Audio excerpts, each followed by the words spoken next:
News చూస్తున్నాం. హైదరాబాద్ కొండాపూర్లో భారీ అగ్ని ప్రమాదం జరిగింది.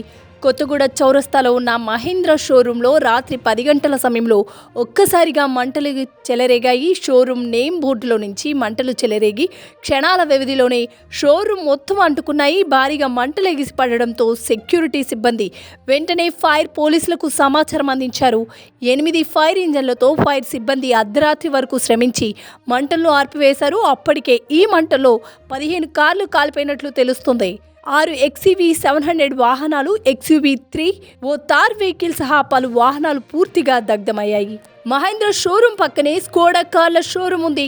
ఆ షోరూం కూడా మంటలు వ్యాప్తి చెందకుండా అగ్నిమాపక సిబ్బంది చర్యలు తీసుకున్నారు.